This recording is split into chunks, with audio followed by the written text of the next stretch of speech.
রসুন কেজি কত? 240 220 240 220। আর পেঁয়াজ 85 টাকা কেজি। আলু কত?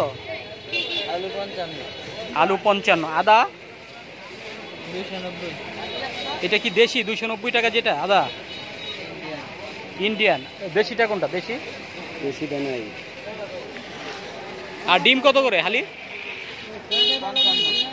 55। কত করে হালি? আলু 55 টাকা। 55 টাকা।